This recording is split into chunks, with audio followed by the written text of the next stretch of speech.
ರಮೇಶ್, ಇನ್ನೇನು ಕ್ಷಣಗಣನೆ ಆರಂಭ ಆಗಿದೆ ಡಿ.ಕೆ. ಶಿವಕುಮಾರ್ ಅವರು ಸಿಎಂ ಆಗಿ ಪ್ರಮಾಣ ತೆಗೆದುಕೊಳ್ಳೋದಕ್ಕೆ.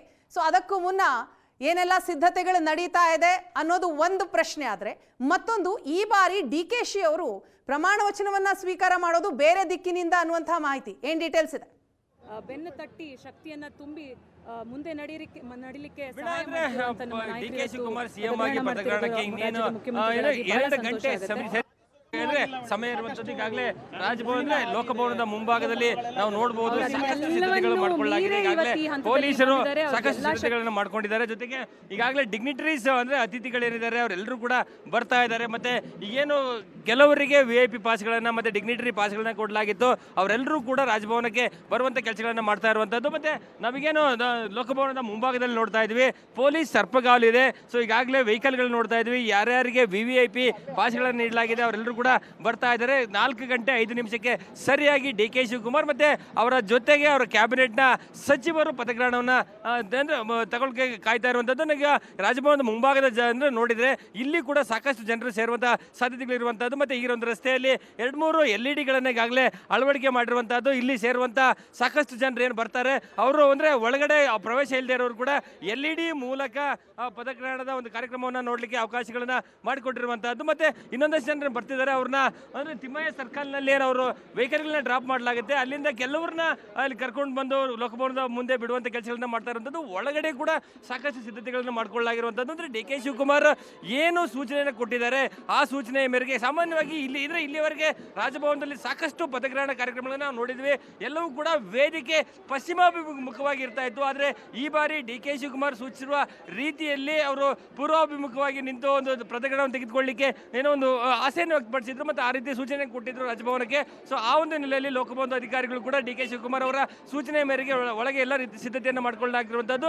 ಮತ್ತೀಗೇನು 2-2:30 ಒಳಗಾಗಿ ಒಳಗಡೆ ಬರುವಂತವ್ರು ಏನಿದ್ದಾರೆ ಅಂದ್ರೆ ಪಾಸ್ಗಳನ್ನ ಇಟ್ಕೊಂಡೇನು ಬರ್ತಿದ್ದಾರೆ ಅವರೆಲ್ಲರೂ ಕೂಡ ನಾವು ನೋಡ್ತಾ ಇದ್ದೀವಿ. PGR ಸಿಂಧ್ಯಾ ಅವರು ಈಗ ಒಳಗಡೆ ಹೋಗ್ತಾ ಇರುವಂತದ್ದು. ಅವರು ಕೂಡ ಸಾತನೂರು ಕ್ಷೇತ್ರದಲ್ಲಿ ಹಲವು ಬಾರಿ ಏನೋ ಗೆಲುವನ್ನು ಸಾಧಿಸಿದ್ರು. ಮತ್ತೆ ಡಿ.ಕೆ. ಶಿವಕುಮಾರ್ ಜೊತೆ ಅತ್ಯಂತ ಉತ್ತಮವಾದಂಥ ಒಡನಾಟವನ್ನ ಇಟ್ಕೊಂಡಂತವರು ಕೂಡ. ಸೊ ಹಾಗೆ ಸಾಕಷ್ಟು ಜನರಿಗಾಗಲೇ ಲೋಕಭವನದ ಒಳಗಡೆ ಹೋಗ್ತಾ ಇರುವಂತದ್ದು. ಮತ್ತೆ ಪಕ್ಕದಲ್ಲಿ ಅಂದ್ರೆ ಪೆಡೆಸ್ಟ್ರಿಯನ್ ಇದೆ, ಅಲ್ಲಿ ಯಾರ್ಯಾರಿಗೆ ಪಾಸ್ಗಳಿದೆ ಆ ಪಾಸ್ಗಳನ್ನ ತೆಗೆದುಕೊಂಡು ಬರೋಂಥವ್ರು ಕೂಡ ಒಳಗಡೆ ಹೋಗುವಂತ ಕೆಲಸಗಳನ್ನ ಮಾಡ್ತಾ ಇದ್ದಾರೆ. ಸೊ ಈಗ ಕೆಲವೇ ಕ್ಷಣಗಳ ಹಿಂದೆ ಒಂದು ರೀತಿ ರಾಜಭವನದ ಮುಂಭಾಗದ ಏನು ವಾತಾವರಣ ಇದೆ, ಒಂದು ರೀತಿ ಹಬ್ಬದ ವಾತಾವರಣ ಇರುವಂತದ್ದು. ಮತ್ತೆ ಡಿ.ಕೆ. ಶಿವಕುಮಾರ್ ಅಭಿಮಾನಿಗಳು, ಕಾಂಗ್ರೆಸ್ ಕಾರ್ಯಕರ್ತರು ಈ ಒಂದು ಕಾರ್ಯಕ್ರಮವನ್ನು ತಾವು ಖುದ್ದಾಗಿ ಕಣ್ತುಂಬಿಕೊಳ್ಬೇಕು ನಿಟ್ಟಿನಲ್ಲಿ ಇಲ್ಲಿಗೆ ಬರ್ತಾ ಇರುವಂತದ್ದು. ಮತ್ತೆ ನಾವೀಗೇನು ಮತ್ತೊಂದು ಭಾಗದಲ್ಲಿ ಏನು ನೋಡ್ತಾ ಇದ್ವಿ, ಆ ಭಾಗದಲ್ಲಿ ಬರುವಂತಹ ಕಾರ್ಯಕರ್ತರಿಗೆ ಪಾಸ್ ಇಲ್ಲದೆ ಇರುವಂತರು ಅಲ್ಲಿ ಕೂರ್ಲಿಕ್ಕೆ ಅಂದ್ರೆ ಚೇರ್ಗಳನ್ನು ಹಾಕಲಾಗಿದೆ. ಸೊ ಆ ಚೇರ್ಗಳಲ್ಲಿ ಆಸೀನರಾಗಿ ಅಂದ್ರೆ ಆಪೋಸಿಟ್ ಭಾಗದಲ್ಲಿ ಏನೊಂದಷ್ಟು LED LED ಕಾರ್ಯಕ್ರಮವನ್ನು ನೋಡ್ಲಿಕ್ಕೆ ವ್ಯವಸ್ಥೆಗಳನ್ನ ಮಾಡಿಕೊಟ್ಟಿರುವಂತಹದ್ದು. ಸೊ ಇನ್ನೇನು ಕೆಲವೇ ಹೊತ್ತಿನ ಒಳಗಾಗಿ ಕಾರ್ಯಕ್ರಮಕ್ಕೆ ಬರುವಂತವ್ರು ಏನಾದ್ರೆ ಅವರೆಲ್ಲರೂ ಕೂಡ ರಾಜಭವನದ ಒಳಗಡೆ ಹೋಗಬೇಕು ಅನ್ನುವಂಥದ್ದು. ನಮಗೆ ಸಿಕ್ಕಿರುವಂತಹ ಮಾಹಿತಿ ಪ್ರಕಾರ 3,000 ಜನರಿಗೆ ಪಾಸ್ಗಳನ್ನ ವ್ಯವಸ್ಥೆ ಮಾಡಿರುವಂತಹದ್ದು. ಅದರಲ್ಲಿ ಕೆಲವು VVIP ಪಾಸ್ಗಳು, VIP ಪಾಸ್ಗಳು, ಡಿಗ್ನಿಟರಿ ಪಾಸ್ಗಳು. ಸೊ ಆ ಪಾಸ್ಗಳನ್ನ ಇಟ್ಕೊಂಡು ಬಂದಂಥವ್ರು ಒಳಗಡೆ ಹೋಗ್ತಾರೆ. ಸೊ ಡಿ.ಕೆ. ಶಿವಕುಮಾರ್ ಅವರ ಜೊತೆಗೆ ಒಟ್ಟು ಏನು ಮತ್ತು ಉಳಿದಂತೆ ಕೆಲವರಿಗೆ ಈಗೇನು ಸಚಿವ ಸ್ಥಾನಕ್ಕೆ ಅವಕಾಶ ನೀಡಲಾಗಿದೆ, ಅವರ ಫ್ಯಾಮಿಲಿಗಳು, ಅವರ ಹಿಂಬಾಲಕರು ಎಲ್ಲರೂ ಕೂಡ ಬರ್ತಾ ಇದ್ದಾರೆ.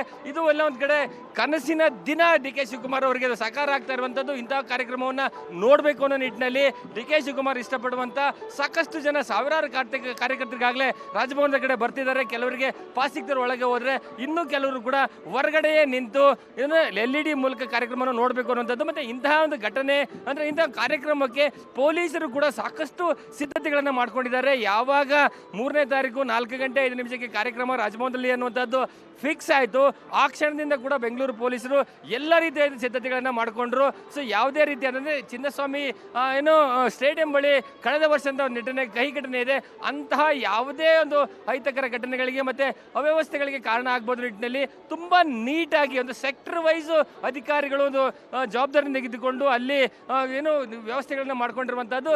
ಒಂದಷ್ಟು ಈಗೇನು ಜನ ಹರಿದು ಬರುವಂಥದ್ದು ಶುರುವಾಗಿದೆ. ಇನ್ನೇನು ಕೆಲವೇ ಕ್ಷಣಕ್ಕೂ ಇನ್ನೂ ಸಾಕಷ್ಟು ಜನರು ಬರುವಂಥ ಸಾಧ್ಯತೆಗಳಿರುವಂಥದ್ದು. ಮತ್ತು ಕೆಲವು ಏನೋ ಮಠಾಧೀಶರು ಕೂಡ ಬರ್ತಾ ಇದ್ದಾರೆ. ಸೊ ಆ ಮಠಾಧೀಶರು ಈಗೇನು ಸುಮಾರು 50ಕ್ಕೂ ಹೆಚ್ಚು ಜನ ಮಠಾಧೀಶರಿಗೆ ಏನು ಡಿ.ಕೆ. ಶಿವಕುಮಾರ್ ಅವರು ಆಹ್ವಾನವನ್ನು ನೀಡಿದ್ರು. ಅದರಲ್ಲಿ ನಾವು ವಿಜುವಲ್ಸಲ್ಲಿ ನೋಡಿದ್ವಿ. ಇಮ್ಮಡಿ ಸಿದ್ದೇಶ್ವರ ಬೌದ್ಧ ಸಮಾಜದ ಸ್ವಾಮೀಜಿಗಳನ್ನು ಕೂಡ ನಾವು ವಿಜುವಲ್ಸಲ್ಲಿ ನೋಡ್ಬೋದು. ಸಾಕಷ್ಟು ಜನ ಏನು ಮಠಾಧೀಶರು ಈ ಒಂದು ಕಾರ್ಯಕ್ರಮಕ್ಕೆ ಬಂದಿದ್ದಾರೆ. ಯಾರ್ಯಾರು ಆಹ್ವಾನಿತರಿದ್ದಾರೆ ಅವರೆಲ್ಲರೂ ಕೂಡ ಬರ್ತಾ ಇರುವಂಥದ್ದು.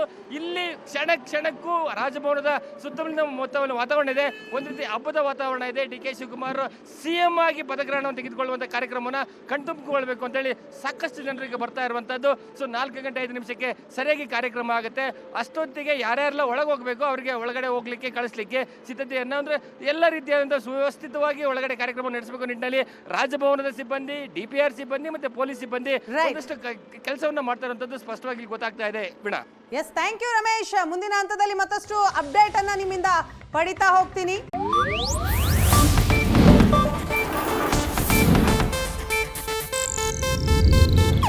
ಇದು ಏಷ್ಯಾನೆಟ್ ನ್ಯೂಸ್ ನೆಟ್ವರ್ಕ್ ಪ್ರಸ್ತುತಿ.